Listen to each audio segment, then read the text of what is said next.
Guys, welcome to my channel the chemistry unspoken. जो आज का हमारा वीडियो का टॉपिक है वो है ऑर्गेनिक कंपाउंड्स की क्लासिफिकेशन के बारे में। इसमें हम ऑर्गेनिक कंपाउंड्स को क्लासिफाई करके देखेंगे कि हमारे पास ऑर्गेनिक कंपाउंड्स की कौन कौन सी टाइप्स आती हैं, और हम फंक्शनल ग्रुप्स के बारे में डिस्कस करेंगे और आइसोमेरिज्म को डिस्कस करेंगे। ठीक है, तो सबसे पहले हम स्टार्ट करते हैं क्लासिफिकेशन ऑफ ऑर्गेनिक कंपाउंड से।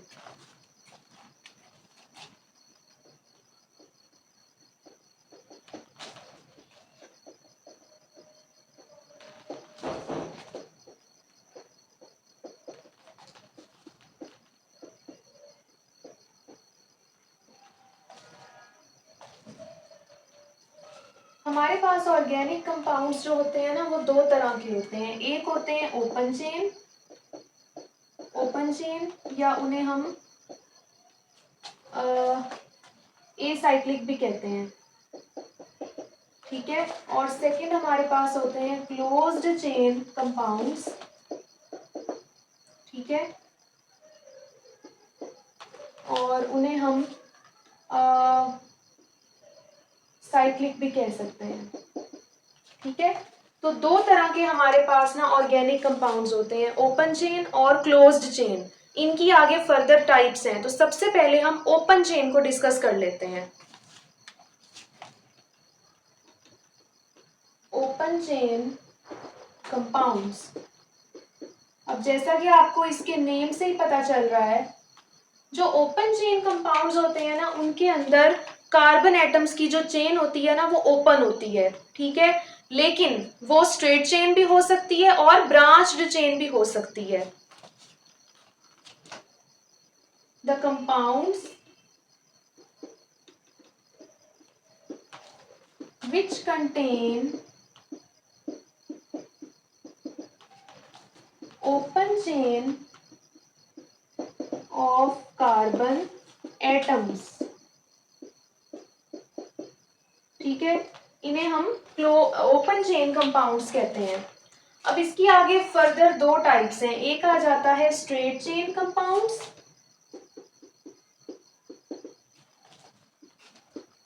ठीक है, और सेकंड हमारे पास है ब्रांच्ड चेन कंपाउंड्स।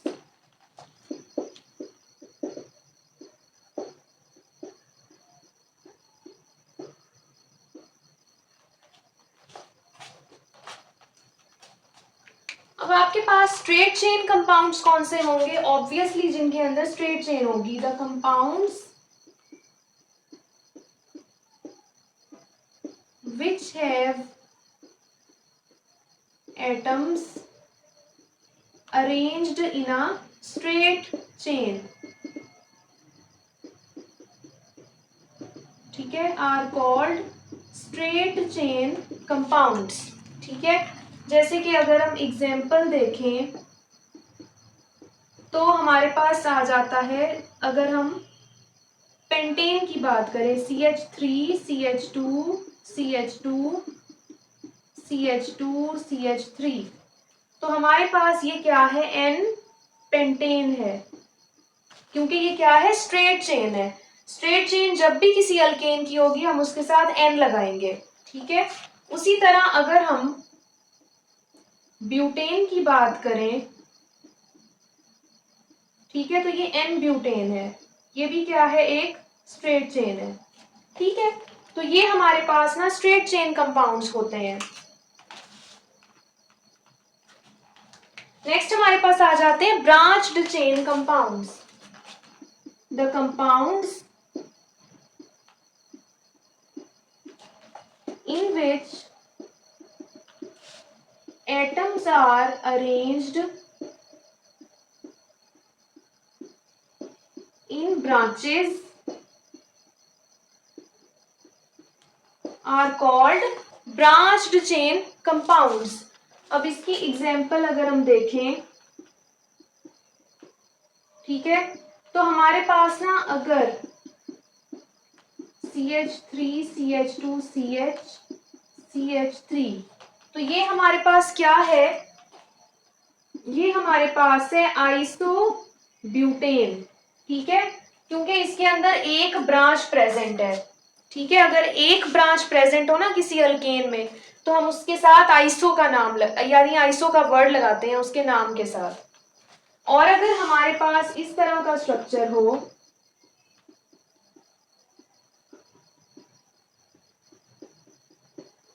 ठीक है, अब इधर हमारे पास ना बहुत सारी ब्रांचेस प्रेजेंट हैं। अगर बहुत सारी ब्रांचेस प्रेजेंट हो ना किसी अल्केन में, तो हम उसे नियो का नाम देते हैं, नियो। और ये है क्या, ये पेंटेन है, नियो पेंटेन।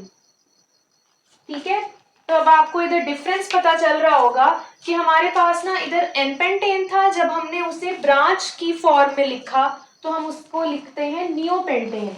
ठीक है, और हमारे पास जो एन ब्यूटेन था, हमने उसे ब्रांच की फॉर्म में लिखा तो हमने उसे लिखा आइसोब्यूटेन। ठीक है, तो ये फर्क है स्ट्रेट चेन कंपाउंड्स में और ब्रांच्ड चेन कंपाउंड्स में। अब सेकंड हमारे पास टाइप आ जाती है जो कि है क्लोज्ड चेन कंपाउंड्स। ठीक है,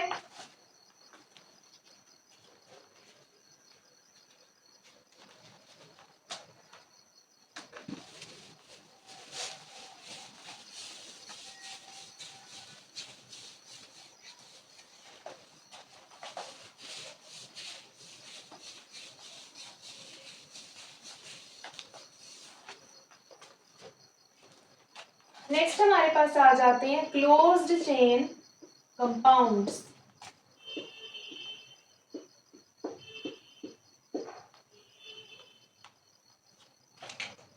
ये कौन से कंपाउंड्स होते हैं जिनमें क्लोज्ड चेन प्रेजेंट होती है या रिंग प्रेजेंट होता है?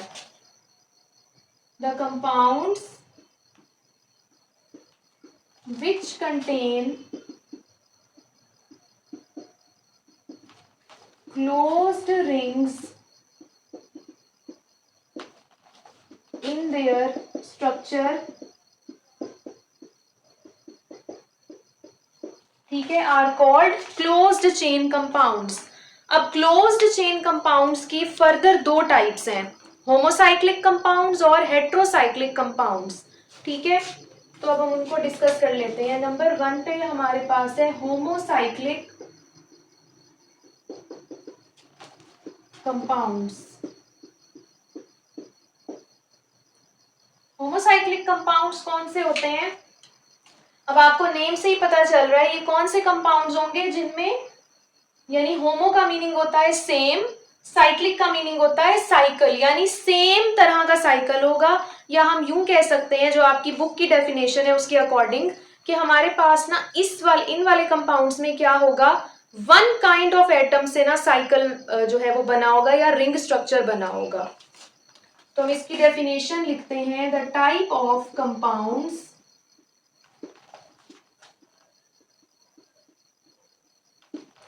Made up of only one kind of atom, एक ही तरह के एटम से ये इसका स्ट्रक्चर बना होगा।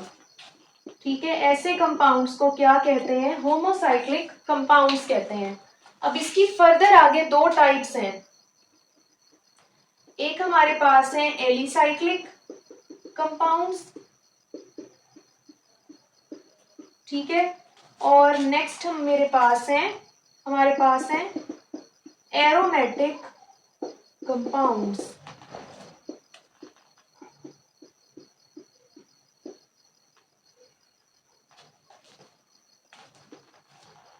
ठीक है, अब एलिसाइक्लिक कंपाउंड्स कौन से कंपाउंड्स होते हैं हम देख लेते हैं। दी कंपाउंड्स, अब इन कंपाउंड्स में ना रिंग का फर्क होगा। The compounds which contain ring of 3 और मोर कार्बन एटम्स। अब इसका जो रिंग होगा ना, वो हमारे पास कितने एटम से बना होगा, कितने कार्बन एटम से, 3 या 3 से ज्यादा। अगर हम एग्जाम्पल देखें तो हमारे पास इस तरह का स्ट्रक्चर है, CH2 CH2 CH2। ये हमारे पास 3 कार्बन का रिंग है और इसे हम क्या कहते हैं, साइक्लोप्रोपेन। ठीक है, उसी तरह हमारे पास ये क्या है, 4 कार्बन्स का रिंग है और इसे हम क्या कहते हैं, साइक्लोब्यूटेन कहते हैं। ठीक है, तो हमारे पास ना ए साइक्लिक कंपाउंड, एलिसाइक्लिक जो है कंपाउंड्स, उनमें हमारे पास ना इस तरह के स्ट्रक्चर्स आएंगे कि हमारे पास जो रिंग होगा ना कार्बन एटम्स का, वो या तो 3 कार्बन से बना होगा या 3 से ज्यादा से बना होगा। ठीक है, नेक्स्ट हमारे पास आ जाते हैं एरोमेटिक कंपाउंड्स। तो ये कौन से कंपाउंड्स होते हैं? The compounds which contain ring of 6 carbon atoms. ठीक है, ये वो कंपाउंड्स हैं जिनके अंदर कौन सा रिंग होता है? 6 कार्बन एटम्स वाला, जिसे हम क्या कहते हैं? बेंजीन कहते हैं। यानी कि ये ऐसे कंपाउंड्स होते हैं जिनमें बेंजीन रिंग प्रेजेंट होता है। ठीक है, एग्जाम्पल हमारे पास आ जाती है, ये हमारे पास ना बेंजीन है।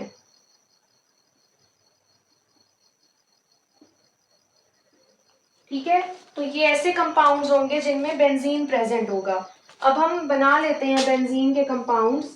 बेंजीन जो है वो हमारे पास, अगर बेंजीन के ऊपर OH लगा हो तो ये होता है फिनोल। अगर बेंजीन जो है उसके ऊपर हमारे पास NO2 लगा हो तो वो क्या होता है? नाइट्रोबेंजीन। उसी तरह अगर बेंजीन पे CH3 लगा हो तो उसे हम कहते हैं टोलुइन। ठीक है, तो ये हमारे पास एरोमेटिक कंपाउंड्स की एग्जांपल्स आ गई। अच्छा, अब जरूरी नहीं है कि आपके पास ना ऐसा ही स्ट्रक्चर होना चाहिए, बेंजीन के ऊपर ना एक कोई और जो है ग्रुप लगा हुआ है। अगर हम 2 बेंजीन्स को आपस में मिला दें, यानी 2 बेंजीन हमारे पास अटैच हो आपस में, तो ये भी एक एरोमेटिक कंपाउंड होगा जिसे हम नेफ्थलीन कहते हैं।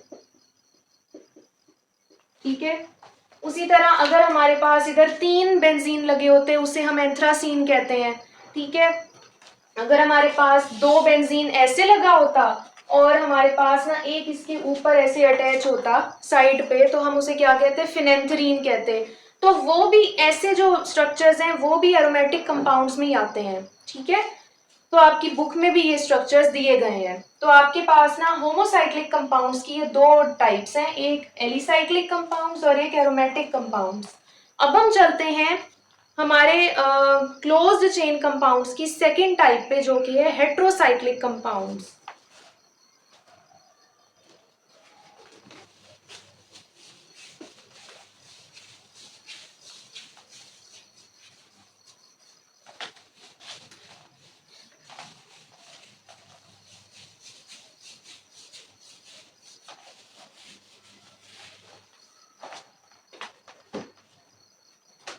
नेक्स्ट हमारे पास है heterocyclic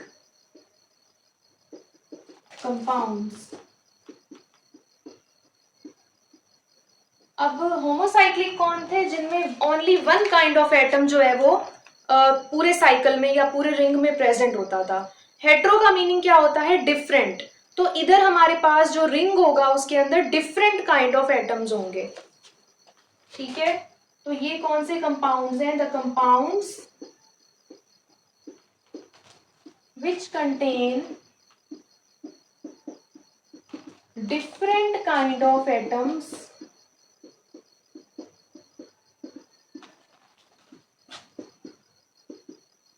in the ring structure।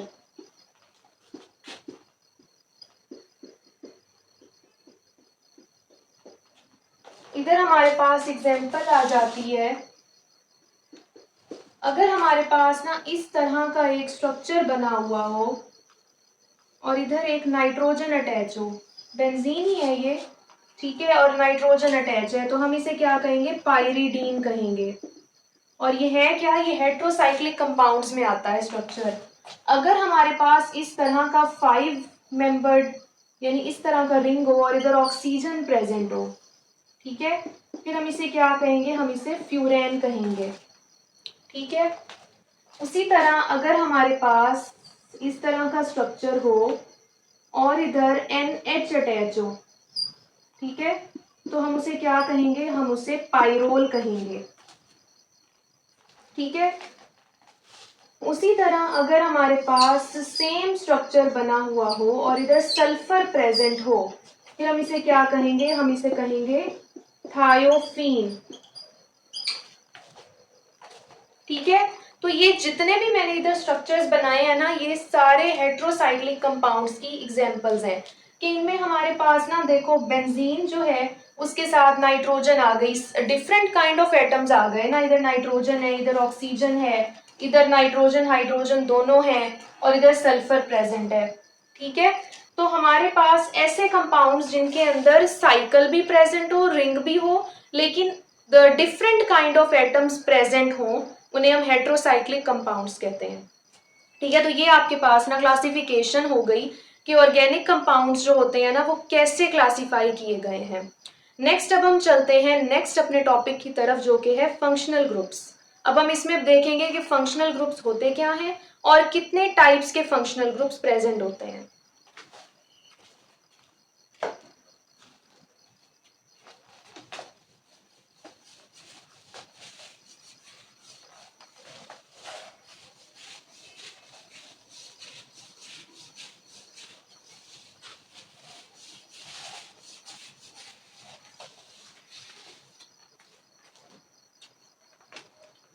Next हमारे पास आ जाता है फंक्शनल ग्रुप्स।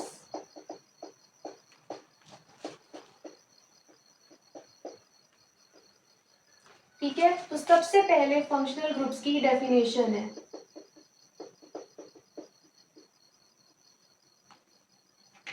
फंक्शनल ग्रुप्स क्या होते हैं?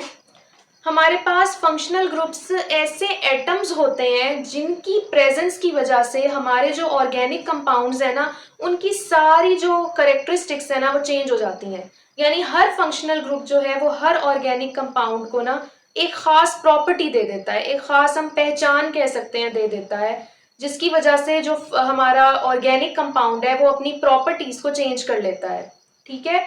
जैसे अब मैं आपको एग्जाम्पल दूं कि हमारे जितने भी हमारे पास ना लोग हैं इस दुनिया में, उनका जो डीएनए है वो डिफरेंट है। ठीक है। डीएनए की जो प्रोग्रामिंग है वो हर इंसान में डिफरेंट है। ठीक है। किसी जो है इंसान में जो डीएनए है वो किसी स्ट्रक्चर का है, किसी के अंदर कुछ अमाइनो एसिड की प्रोग्रामिंग हुई हुई है, किसी के अंदर कुछ अमाइनो एसिड्स लगे हुए हैं, क्योंकि डीएनए हमारा अमाइनो एसिड से बना है ना। तो डिफरेंट अमाइनो एसिड्स की वजह से, अरेंजमेंट की वजह से हर इंसान का डीएनए डिफरेंट है। इसी तरह ऑर्गेनिक कंपाउंड्स के अंदर जो फंक्शनल ग्रुप अटैच हो जाता है ना, उसकी वजह से ऑर्गेनिक कंपाउंड्स की जो प्रॉपर्टीज हैं वो भी डिफरेंट हो जाती हैं। यानी हर ऑर्गेनिक कंपाउंड का जो डीएनए है वो डिफरेंट हो जाता है। ठीक है। तो हमारे पास इसकी क्या डेफिनेशन बनेगी फंक्शनल ग्रुप्स की, कि एन एटम और ग्रुप ऑफ एटम्स, एक एटम भी ये हो सकता है, ग्रुप ऑफ एटम्स भी हो सकते हैं, विच इम्पार्ट करेक्टरिस्टिक प्रॉपर्टीज जो देते हैं, यानी हर ऑर्गेनिक कंपाउंड को ये करेक्टर दे देंगे एक खास किस्म का। Properties to an organic compound are called functional groups. अब हम इनकी एग्जांपल्स देख लेते हैं कि हमारे पास फंक्शनल ग्रुप्स जो हैं वो किस तरह के होते हैं। ओके। अब सबसे पहले हमारे पास एक फंक्शनल ग्रुप है जो कि क्या है, सिंगल बॉन्ड का फंक्शनल ग्रुप है। ठीक है। इसे हम क्या कहेंगे, अल्केन कहेंगे। ठीक है। और ये कंपाउंड भी कौन सा बनाएगा, अल्केन बनाएगा। ठीक है। यानी सिंगल बॉन्ड जिस भी कार्बन में प्रेजेंट होगा हम उसे अल्केन कहेंगे। नेक्स्ट हमारे पास आ जाता है डबल बॉन्ड। अगर हमारे पास कार्बन कार्बन के बीच में डबल बॉन्ड है तो ये क्या होगा, ये डबल बॉन्ड फंक्शनल ग्रुप है। ठीक है। इसे हम डबल बॉन्ड का ही नाम देते हैं। और ये कौन सा कंपाउंड बनाता है, ये अल्कीन्स प्रोड्यूस करता है। ठीक है। अब हमें पता चल गया कि जो डबल बॉन्ड वाला होगा ना, अगर कार्बन कार्बन दोनों के दरमियान डबल बॉन्ड है तो इसका मतलब वो कौन होंगे, वो अल्कीन्स होंगे। नेक्स्ट हमारे पास आ जाता है सी ट्रिपल बॉन्ड सी। ठीक है। तो ये क्या है, ये ट्रिपल बॉन्ड फंक्शनल ग्रुप है। और इस ये कौन से कंपाउंड्स बनाता है, अल्काइंस बनाता है। अब हमें ये पता चल गया कि सिंगल बॉन्ड जब कार्बन कार्बन के बीच में हो तब अल्केन बनते हैं, जब डबल बॉन्ड हो तो अल्कीन्स प्रोड्यूस होते हैं, जब ट्रिपल बॉन्ड हो तो अल्काइंस प्रोड्यूस होते हैं। ठीक है, अब हम चलते हैं नेक्स्ट फंक्शनल ग्रुप्स की तरफ, जो कि हमारे पास आ जाता है OH। ठीक है, OH क्या होता है, हाइड्रोक्सी ग्रुप। OH को हाइड्रोक्सी ग्रुप कहते हैं। और ये कौन से कंपाउंड्स प्रोड्यूस करता है, ये अल्कोहल्स प्रोड्यूस करता है। ठीक है, जितने भी अल्कोहल्स होंगे ना उनके एंड में OH लगा होगा। ठीक है, नेक्स्ट हमारे पास आ जाता है X फंक्शनल ग्रुप। इसे हम क्या कहेंगे, हेलो ग्रुप। हेलो ग्रुप क्यों, क्योंकि ये हेलोजेंस से निकला है। जब भी हमारे कंपाउंड्स में फ्लोरीन, क्लोरीन, ब्रोमीन या आयोडीन में से कोई एक भी प्रेजेंट होगा तो हम कहेंगे हमारे पास ना हेलो ग्रुप अटैच है इधर। और हम कंपाउंड कौन सा इससे बनेगा, कंपाउंड बनेगा अल्काइल हेलाइड बनेगा। ठीक है, नेक्स्ट हमारे पास आ जाता है NH2। NH2 कौन है, ये अमाइनो ग्रुप है। ठीक है, और एक होता है NH, ये क्या होता है, इमिनो ग्रुप। ठीक है, NH2 होता है अमाइनो ग्रुप और NH होता है इमिनो ग्रुप। अमाइनो जो ग्रुप होता है वो बनाता है अमाइंस, और अमाइनो इमिनो ग्रुप जो होता है वो बनाता है इमीन्स। ठीक है, तो ये आपके पास जो है फंक्शनल ग्रुप की एग्जांपल्स आ गई। मजीद भी हमारे पास फंक्शनल ग्रुप्स हैं, कौन से वो हम देख लेते हैं।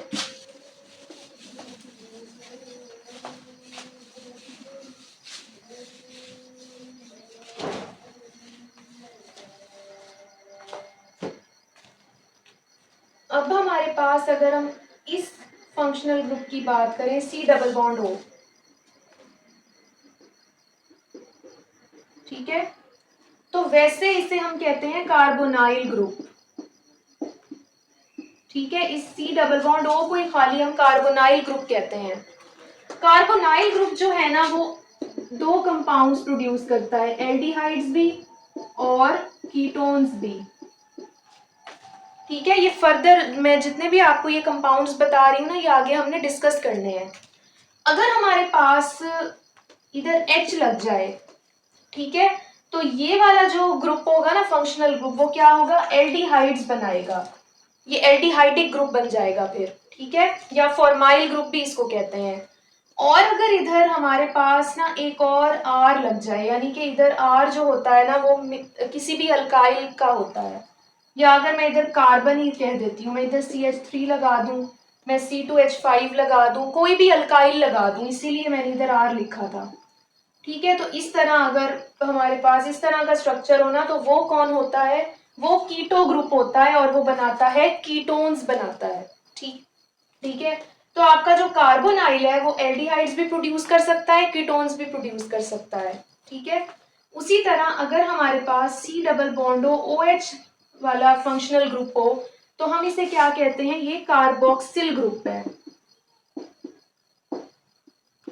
और ये प्रोड्यूस क्या करता है, ये कार्बोक्सिलिक एसिड प्रोड्यूस करता है। ठीक है, तो जिस भी कंपाउंड में हमें ये फंक्शनल ग्रुप नजर आ गया ना, हमें पता चल जाएगा कि ये हमारे पास कार्बोक्सिलिक एसिड्स प्रेजेंट हैं। नेक्स्ट अगर हम बात करें SH ग्रुप की, ठीक है, सल्फर और हाइड्रोजन लगा हुआ है किसी भी कंपाउंड में, तो इसको हम कहते हैं मार्सेप्टो ग्रुप।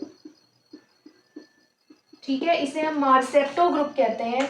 और ये बनाता क्या है, ये थायो अल्कोहल्स प्रोड्यूस करता है, जिन्हें हम थायोल्स भी कह सकते हैं। ठीक है, ये थायोल्स प्रोड्यूस करता है। ठीक है, नेक्स्ट हमारे पास है CN ग्रुप, जिसे हम क्या कहते हैं, साइनो ग्रुप।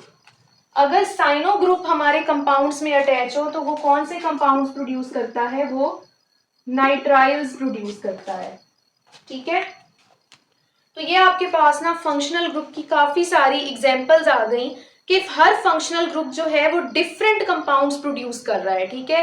यानी हर फंक्शनल ग्रुप ने ऑर्गेनिक कंपाउंड के अंदर कुछ प्रॉपर्टीज प्रोड्यूस कर दी हैं जो उनको तमाम बाकी ऑर्गेनिक कंपाउंड से ना डिफर करती हैं, ठीक है। तो हमारे पास अब वही वाली एग्जांपल आ गई ना कि हर ऑर्गेनिक कंपाउंड का डीएनए मुख्तलिफ हो जाता है एक फंक्शनल ग्रुप लगने से, कि वो सारे जो ऑर्गेनिक कंपाउंड्स हैं ना वो एक दूसरे से ना डिफर करना स्टार्ट कर देते हैं अपनी प्रॉपर्टीज में, ठीक है। तो ये आपके पास ना फंक्शनल ग्रुप के हवाले से बात आ गई।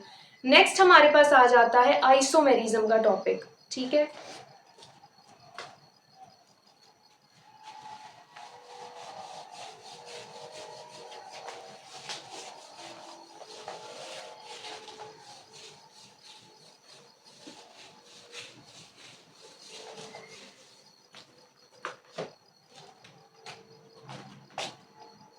Isomerism,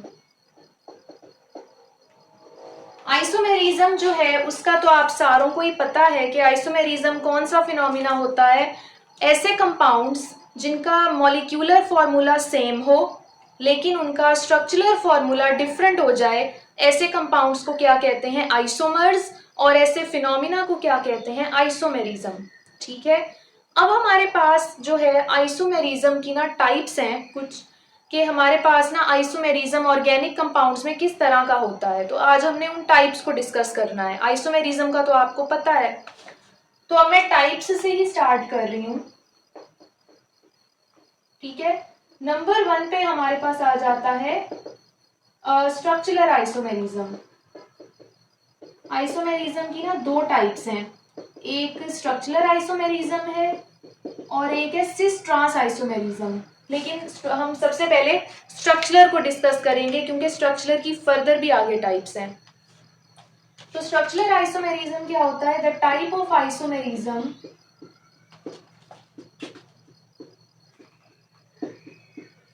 which arises due to arrangement of carbon atoms in the same molecule, ठीक है। तो हमारे पास ना एक मॉलिक्यूल है हमारा ऑर्गेनिक कंपाउंड, उसके अंदर कार्बन एटम्स की ना अरेंजमेंट जो है वो डिफरेंट है। उस अरेंजमेंट की वजह से, उस अरेंजमेंट के डिफरेंस की वजह से क्या होता है, हमारे पास स्ट्रक्चरल आइसोमेरिज्म आता है, ठीक है। यानी स्ट्रक्चर में चेंज आ जाता है, हम इस सिंपल वर्ड्स में इसे कह सकते हैं। तो स्ट्रक्चरल आइसोमेरिज्म की ना फर्दर आगे टाइप्स हैं जो हमने डिस्कस करनी है। तो नंबर 1 हमारे पास आ जाता है चेन आइसोमेरिज्म। अब इसके आपको नाम से ही पता चल रहा होगा चेन आइसोमेरिज्म का क्या मतलब होगा, कि हमारा जो आइसोमेरिज्म है वो चेन में आ रहा है, यानी चेन में कोई डिफरेंस आ रहा है जिसकी वजह से आइसोमेरिज्म प्रोड्यूस हो रहा है। तो हमारे पास ये कौन सा आइसोमेरिज्म है, the type of isomerism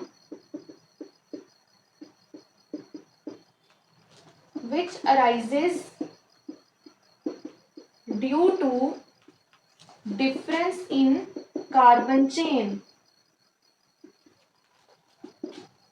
carbon chain में डिफरेंस की वजह से आइसोमेरिज्म आ रहा है ये, ठीक है। इसकी हमारे पास एग्जांपल आ जाती है,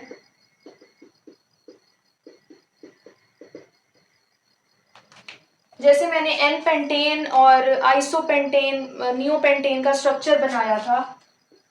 अगर मैं इधर इस तरह लिखूं,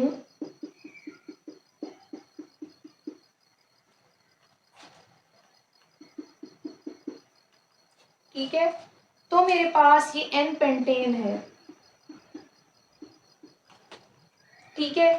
अगर मैं इसको इस तरह लिखूं CH3 CH2 CH2 CH CH3, इस तरह इसको लिखूं तो ये आइसोपेंटेन है, ठीक है। और अगर मैं इसको इस तरीके से लिखूं,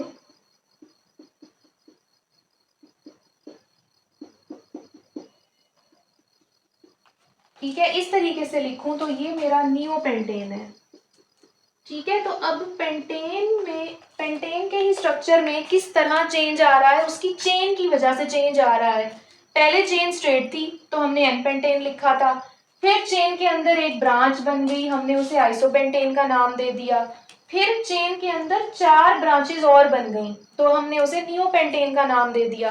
अब इधर हमारा जो फॉर्मूला है, स्ट्रक्चरल फॉर्मूला, वो तो सेम है, ठीक है, जो मॉलिक्यूलर फॉर्मूला है वो तो सेम है, लेकिन इधर क्या चेंज हो रहा है, इधर स्ट्रक्चरल फॉर्मूला चेंज हो रहा है। तो हमारे पास ये क्या है, ये आइसोमर्स हैं, ठीक है। आइसोमेरिज्म यही अभी मैंने बताया है कि सेम मॉलिक्यूलर फॉर्मूला होता है ऐसे कंपाउंड्स का, लेकिन स्ट्रक्चरल फॉर्मूला में चेंज होता है, वो डिफर करता है। तो ये हमारे पास ना चेन आइसोमेरिज्म है कि चेन्स में क्या आ रहा है, डिफरेंस आ रहा है, चेन की जो है अरेंजमेंट बदल गई है। तो ये हमारे पास है चेन आइसोमेरिज्म। सेकंड हमारे पास कौन सा आ जाता है, position isomerism.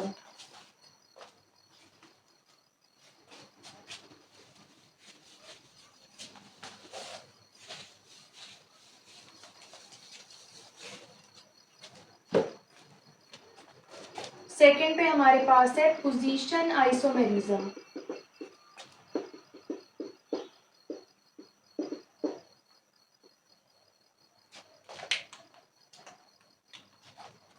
Okay, the type of isomerism. अब इस आइसोमेरिज्म में ना किसी चीज की पोजीशन ने चेंज होना है क्योंकि उसका नाम इस तरह का है। The type of isomerism which arises due to change in the, change की जगह हम डिफरेंस भी लिख सकते हैं, change in the position of same functional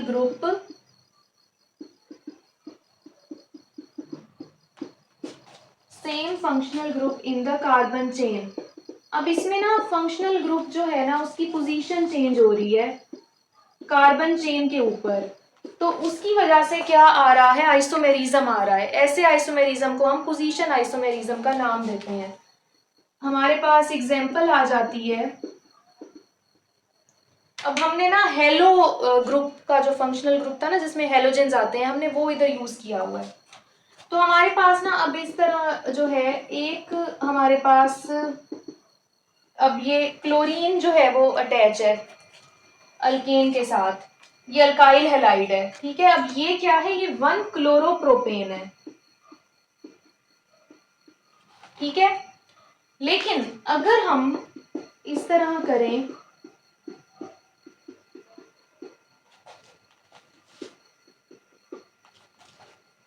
अब हमने क्या किया है, अब हमने ना पोजीशन चेंज कर दी है क्लोरीन की, अब ये बन गया है 2 क्लोरोप्रोपेन, ठीक है। यानी अब उसका जो हमारे पास मॉलिक्यूलर फॉर्मूला है वो तो सेम रहा, लेकिन उसकी जो हमारे पास क्लोरीन है, फंक्शनल ग्रुप है हमारा, उसकी पोजीशन चेंज हो गई है।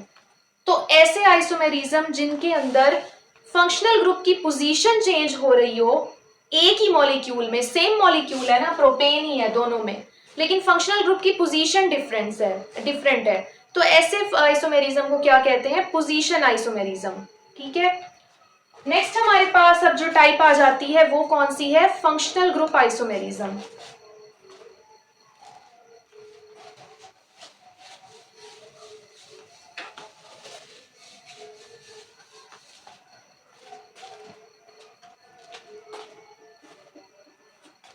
थर्ड हमारे पास है फंक्शनल ग्रुप आइसोमेरिज्म।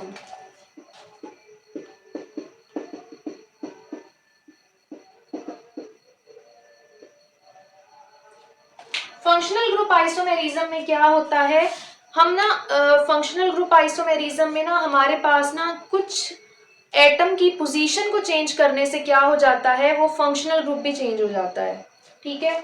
हम इसकी डेफिनेशन लिखते हैं, the type of isomerism which arises due to difference in the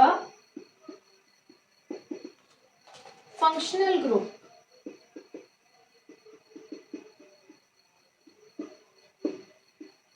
ठीक है। अब जो पोजीशन आइसोमेरिज्म था ना, उसमें ये था कि हम एक ही फंक्शनल ग्रुप की पोजीशन चेंज कर रहे थे। लेकिन इधर क्या होता है, मैं आपको एग्जांपल में दिखाती हूँ। हमारे पास ना एग्जांपल है इसकी, इधर फंक्शनल ग्रुप भी चेंज हो जाता है। उधर फंक्शनल ग्रुप तो सेम रह रहा था ना, क्लोरीन ही थी, बस क्लोरीन की हमने पोजीशन चेंज कर दी थी। इधर फंक्शनल ग्रुप ही चेंज हो जाता है, ठीक है। तो इन दोनों में ये डिफरेंस है। बहुत से बच्चे ना कंफ्यूज हो जाते हैं कि पोजीशन वाला कौन सा होता है, फंक्शनल ग्रुप वाला कौन सा होता है। तो पोजीशन में ना सिर्फ फंक्शनल ग्रुप की पोजीशन बदलती है, वो खुद चेंज नहीं होता। इधर क्या होता है, इधर फंक्शनल ग्रुप भी चेंज हो जाता है। जैसे अगर मेरे पास ना इधर मैं देखूं तो ये मेरे पास ना ईथर है, ठीक है, ये डाई मिथाइल ईथर है, ठीक है। अगर मैं क्या करूं, अगर मैं इधर ऑक्सीजन जो है, ठीक है, ऑक्सीजन, अब हमें पता है ऑक्सीजन कोई फंक्शनल ग्रुप तो नहीं है ना, सॉरी, ऑक्सीजन ग्रुप जो ऑक्सीजन जो है वो फंक्शनल ग्रुप तो है, लेकिन हमारे पास वो इधर क्या है, ईथर की फॉर्म में है, ठीक है। लेकिन इधर हमारे पास अगर मैं फंक्शनल इधर ऑक्सीजन को इसमें से एक हाइड्रोजन लेकर CH3 में से एक हाइड्रोजन ली मैंने और इसको मैंने ऑक्सीजन के साथ डाल दिया, तो अब ये कौन सा फंक्शनल ग्रुप बन गया, ये अल्कोहल बन गया। तो ये मेरे पास क्या है, इथाइल अल्कोहल है। तो पोजीशन आइसोमेरिज्म में क्या हुआ था, मेरे पास फंक्शनल ग्रुप एक ही रहा था, क्लोरीन ही रहा था, ठीक है, वन, बस उसकी पोजीशन 1 और 2 हो गई थी। इधर क्या हो रहा है, मेरे पास फंक्शनल ग्रुप ही चेंज हो गया है। पहले मैं ईथर लिख रही थी क्योंकि मेरे पास ईथर था, मैंने ऑक्सीजन की जैसे ही पोजीशन चेंज की, मेरे पास फंक्शनल ग्रुप भी चेंज हो गया है, वो अल्कोहल में कन्वर्ट हो गया है। तो ये डिफरेंस है पोजीशन में और फंक्शनल ग्रुप आइसोमेरिज्म में। पोजीशन आइसोमेरिज्म में ना हमारे पास ना जो फंक्शनल ग्रुप है वो चेंज नहीं होता, उसकी पोजीशन चेंज होती है खाली। फंक्शनल ग्रुप आइसोमेरिज्म में फंक्शनल ग्रुप भी चेंज हो जाता है, ठीक है, पोजीशन चेंज करने से, ठीक है। तो ये इनके अंदर मेन डिफरेंस है। नेक्स्ट हमारे पास जो है फंक्शनल ग्रुप है वो है metamerism.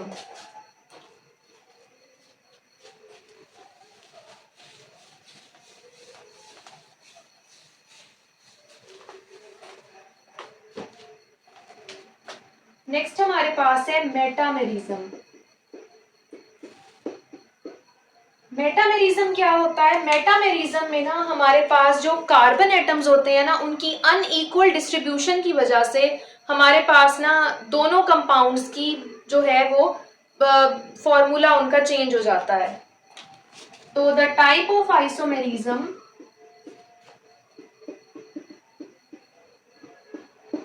the type of isomerism which arises due to unequal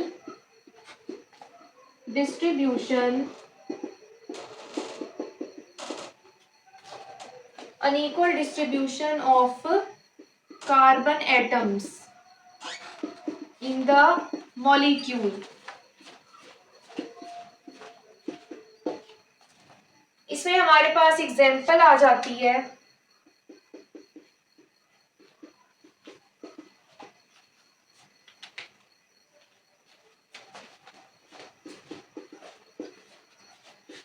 इधर अब हमारे पास ऑक्सीजन है, दोनों दो कार्बन्स के बीच में है, यानी एक ऑक्सीजन के एक साइड पे दो कार्बन्स हैं और दूसरी साइड पे भी दो कार्बन्स हैं, तो इधर अनइक्वल डिस्ट्रीब्यूशन नहीं है, तो इसीलिए हम इसको कह रहे हैं डाई इथाइल ईथर है ये। लेकिन अगर मैंने ऑक्सीजन की पोजीशन इधर चेंज कर दी तो मेरे पास क्या हो जाएगा, CH3O CH2 CH2 CH3 हो जाएगा, ठीक है। तो अब मेरे पास ये वाला कौन सा कंपाउंड बनेगा, ये बनेगा मिथाइल एन प्रोपाइल ईथर, ठीक है। तो अब मेरे पास मेटामेरिज्म में क्या हुआ है कि हमारे पास जो कंपाउंड का नाम है वो सेम ही रहा है, लेकिन इधर मैं बात कर रही थी ईथर के साथ दो इथाइल लगे हुए हैं, डाई इथाइल है ना, तो दो इथाइल है क्योंकि इधर अनइक्वल डिस्ट्रीब्यूशन नहीं थी। इधर अनइक्वल डिस्ट्रीब्यूशन होने की वजह से एक साइड पे मिथाइल हो गया है और एक साइड पे तीन कार्बन्स हो गए हैं जिन्हें हम प्रोपाइल कह रहे हैं। तो हमारे पास जो मेटामेरिज्म होता है ना, उसके अंदर ये चीज होती है कि हमारे पास जब हम फंक्शनल ग्रुप की पोजीशन चेंज कर देते हैं ना, तो हमारे पास कंपाउंड का नाम तो वैसे ही रहता है, लेकिन उसके साथ जो सब्सटीट्यूएंट्स अटैच हो रहे हैं, यानी मिथाइल, इथाइल, प्रोपाइल जो भी अटैच हो रहे हैं उनका नाम हमारे पास ना चेंज हो जाता है। तो ऐसे आइसोमेरिज्म को मेटामेरिज्म कहते हैं। ठीक है, तो ये जो तीन है ना, पोजीशन, फंक्शनल ग्रुप वाला और मेटामेरिज्म आइसोमेरिज्म, ये जो है ना ये कंफ्यूजिंग है, क्योंकि बच्चे इनमें कंफ्यूज हो जाते हैं क्योंकि ये एक जैसे लगते हैं। तो आपने ये याद रखना है कि पोजीशन आइसोमेरिज्म में क्या होता है, फंक्शनल ग्रुप सेम रहता है, उसकी पोजीशन चेंज हो जाती है, 1 और 2 या 3 हम जहां भी उसको अटैच करवा दें फंक्शनल ग्रुप को। ठीक है, तो ये पोजीशन आइसोमेरिज्म है। फंक्शनल ग्रुप आइसोमेरिज्म में क्या होता है, पोजीशन चेंज करने से फंक्शनल ग्रुप भी बदल जाता है। ठीक है, पोजीशन और मेटामेरिज्म में फंक्शनल ग्रुप चेंज नहीं हो रहा। फंक्शनल ग्रुप आइसोमेरिज्म में क्या बात है कि उसमें हमारे पास हम जो भी एटम की पोजीशन चेंज करते हैं तो हमारा फंक्शनल ग्रुप भी बदल जाता है। ईथर जो है वो अल्कोहल में चेंज हो गया था, अभी हमने देखा था। मेटामेरिज्म में क्या है, अनइक्वल कार्बन एटम्स की डिस्ट्रीब्यूशन है, जिसकी वजह से आइसोमेरिज्म आएगा, और कंपाउंड वही रहेगा, नाम वही रहेगा कंपाउंड का, बस उसके साथ जो सब्सटीट्यूएंट्स अटैच हैं यानी अल्काइल ग्रुप्स जो हैं उनके नाम में डिफरेंस आ जाएगा। ठीक है, तो आप लोगों ने इसको इस तरह याद रखना है कि पोजीशन में पोजीशन चेंज हो रही है, फंक्शनल ग्रुप चेंज नहीं हो रहा। फंक्शनल ग्रुप में फंक्शनल ग्रुप भी चेंज हो रहा है, और मेटामेरिज्म में कार्बन एटम्स की अनइक्वल डिस्ट्रीब्यूशन है लेकिन फंक्शनल ग्रुप सेम है। ठीक है, नेक्स्ट अब हम चलते हैं लास्ट स्ट्रक्चरल आइसोमेरिज्म की टाइप पे, जो कि है टॉटोमेरिज्म।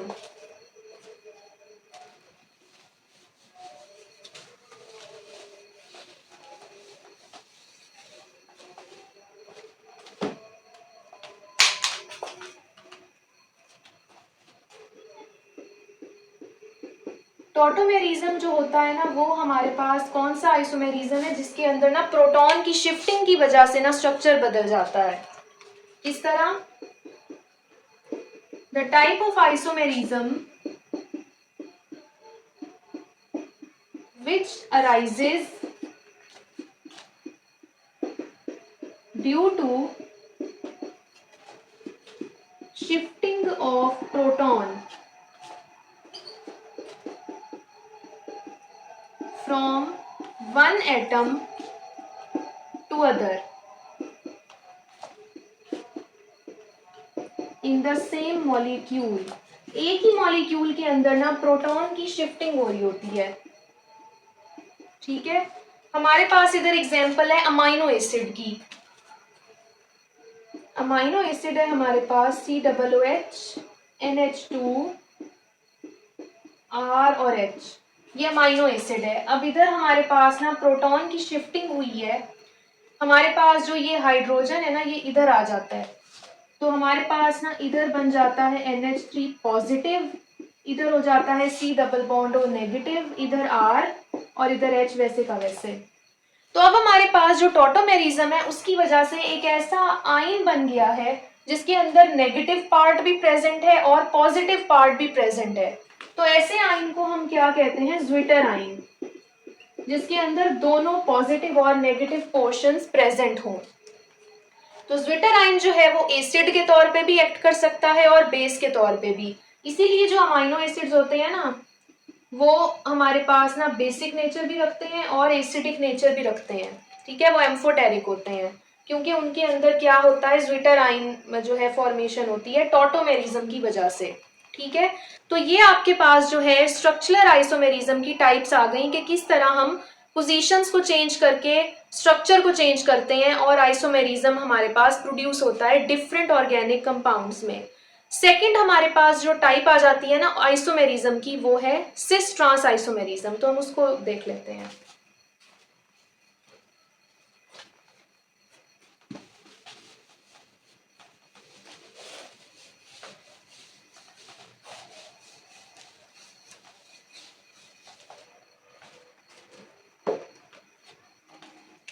सेकंड हमारे पास टाइप है cis trans isomerism.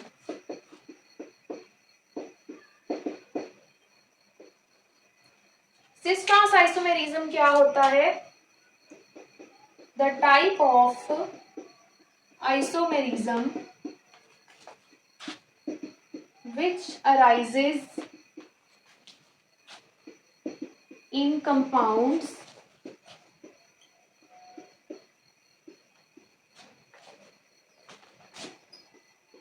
having a difference in positions of identical groups in space। ठीक है, अब हमारे पास जो सिस ट्रांस आइसोमेरिज्म होता है ना, वो स्ट्रक्चरल से बिल्कुल ऑपोजिट है। स्ट्रक्चरल में तो अरेंजमेंट ऑफ कार्बन एटम्स की वजह से आइसोमेरिज्म आ रहा था, लेकिन सिस ट्रांस में हमारे पास क्या होता है, हमारे पास सिस ट्रांस में ये होता है कि हमारे पास जो उसका स्ट्रक्चर होता है ना ऑर्गेनिक कंपाउंड का, उसके अंदर आइडेंटिकल ग्रुप की पोजीशन चेंज करने से ना पूरा का पूरा स्ट्रक्चर चेंज हो जाता है। ठीक है, हम एग्जांपल देख लेते हैं। अब हमारे पास ना एक ब्यूटीन है। ठीक है, ब्यूटीन जो होती है उसमें डबल बॉन्ड प्रेजेंट होता है। अगर मैं इसको इस तरह बना दूं ब्यूटीन के स्ट्रक्चर को, ठीक है, मेरे पास ना दोनों साइड्स पे एच है और दो साइड्स पे मिथाइल है, तो ये सिस ब्यूटीन है, क्योंकि इसमें आइडेंटिकल ग्रुप्स जो है वो इस पोजीशन में लगे हुए हैं, पैरेलल लगे हुए हैं आपस में। लेकिन अगर मैं इनकी पोजीशंस को बदल दूं, इधर CH3 ले आऊं, ठीक है, और इधर दोनों साइड्स पे H ले आऊं, अब मेरे पास पैरेलल पोजीशंस में ना दोनों ग्रुप्स जो है वो डिफरेंट हैं, तो मेरे पास ये कौन हो जाएगी, ये ट्रांस ब्यूटीन हो जाएगी। यानी अब मेरे पास जो ब्यूटीन है उसके अंदर मैंने आइडेंटिकल ग्रुप्स की पोजीशन को स्पेस में चेंज करके मैंने उसका नाम ही चेंज कर दिया है। मेरे पास अगर आइडेंटिकल ग्रुप्स पैरेलल पोजीशंस में सेम लगे हुए हैं तो मेरे पास सिस ब्यूटीन होगी, यानी सिस आइसोमर होगा। और अगर मेरे पास आइडेंटिकल ग्रुप्स जो है वो और पैरेलल डायरेक्शन में लगे हुए हैं लेकिन डिफरेंट हैं आपस में, तो वो मेरे पास कौन हो जाएगा, ट्रांस आइसोमर। ठीक है, हमारे पास जो सिस ट्रांस आइसोमेरिज्म है ना, वो हम ज्यादातर ना स्टीरियो केमिस्ट्री में यूज करते हैं। ठीक है, ऑप्टिकल आइसोमेरिज्म भी इसको कहते हैं, कि हमारे पास जो ऑप्टिकल एक्टिविटी है ना कंपाउंड्स की, वो हम इस आइसोमेरिज्म से स्टडी करते हैं। तो मुझे उम्मीद है कि आपको मेरी वीडियो बहुत अच्छी लगी होगी। आज जो आपका ऑर्गेनिक केमिस्ट्री का फर्स्ट चैप्टर है वो कंप्लीट हो गया है। मेरी जो नेक्स्ट वीडियोस आएंगी उनमें हम सेकंड चैप्टर को डिस्कस करेंगे, ठीक है, जिसमें हम अल्केन्स, अल्कीन्स और अल्काइंस को पढ़ेंगे। इसमें हाइब्रिडाइजेशन का भी एक टॉपिक था, लेकिन वो मैंने पहले वीडियोस में आपको एक्सप्लेन किया हुआ है, तो आप वो वहां से जाके देख सकते हो। तो अपना ख्याल रखें और मेरी वीडियोस को ज़्यादा से ज़्यादा शेयर करें अपने दोस्तों के साथ, और लाइक भी करें मेरी वीडियोस को, और कमेंट्स में भी मुझे लाजमी बताया करें कि आपको मेरी वीडियोस कैसी लगती हैं। और अपना ख्याल रखें, तब तक के लिए अल्लाह हाफिज़।